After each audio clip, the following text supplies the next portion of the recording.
But thank you very much for your opening remarks, and we will now turn the floor over to Mr. Mueller, please, for 5 minutes. Well, thank you, Mr. Chair, and good afternoon, everyone. Mr. Chair, I'll still keep my remarks to 5 minutes, even though we have some time there.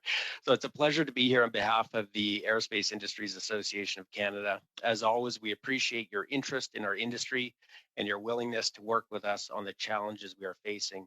With respect to the export permit process, there's a lot of frustration within the aerospace and defense industry, and we've been raising these frustrations to government for many years now. Unfortunately, the situation is not improving. Let me just state at the outset that given the current economic situation, this isn't simply about businesses being frustrated. There are real economic opportunities being missed, opportunities that could yield significant financial dividends here in Canada. As most of you will know, aerospace is an industry that is highly export intensive. The inability to get product out of Canada has severe economic impacts that ripple across the supply chain. I should also preface that our industry is also concerned about ensuring Canadian values are respected in all our dealings, and we support an effective export permitting process. But why do we have concerns, and what exactly are the challenges we're facing?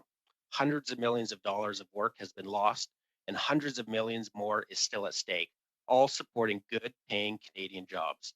There are 4 main issues from our perspective, and they involve clarity, timing, transparency, and process. On clarity, companies are looking for some assurances of where they can and cannot export. Right now, we don't have that. And while industry is sensitive to the fact that government needs to keep certain aspects of its diplomatic work pertaining to security confidential, surely there's a way for government and industry to work in better alignment to ensure significant time and resources aren't wasted on ventures that will never move ahead because permits will never be issued. Companies are spending a lot of time and capital to tee up new business. In many cases, years of work. Significant costs are incurred. Significant energy is expended, only to be told, sorry, better luck next time. Clarity is needed. We're asking for government to work with us to strengthen the process. It's not in anyone's interest to waste time and resources, and this is currently the case on all sides. Timing. When it comes to timing, the service standards for permits are all over the map. We have issues that have taken months, and in certain cases, even longer.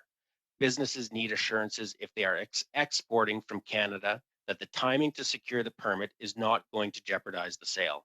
We've been raising this issue several times, and we know that officials at Global Affairs Canada oftentimes are hampered by the time other stakeholders take to review the application. But delays are delays, and the result is lost business opportunities. That brings us to transparency. It would be extremely helpful for businesses to have the ability to find out where their applications are within the system. Currently, once the application is submitted, businesses are in the dark. It doesn't have to be this way. Our friends and allies like the United States have a system that offers businesses more detailed information in terms of the progression of the application. We've shared this with officials, and it's something that deserves to be explored.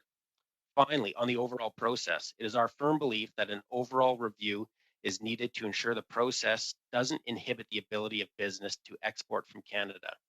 As part of the review, we believe the concept of a triage system should be explored. This is just one of the potential ways to streamline things to better improve timelines. For example, if an application is submitted that is part of a previous application that was already approved by the department, there should be a mechanism to fast track the process. Why repeat cumbersome duplications when they're not needed? Improving clarity, timing, transparency, and the overall process is long overdue. Work packages, and more importantly, the good paying jobs and capability we have here in Canada have the potential to leave the country. And I don't think anyone here wants to see that. We were encouraged to see funding in Budget 2021 to strengthen the administration of Canada's trade control regime. This is a good first step, but more resources are required specific to the export permitting process. So we ask for your support on this and on the need for an overall review of Canada's export permit process. A signal has to be sent from the political level to ensure that this is deemed a priority. Please help us ensure that our businesses are able to responsibly export their product without undue delay and compete in the global marketplace. Thank you, Mr. Chair. Thank you very much,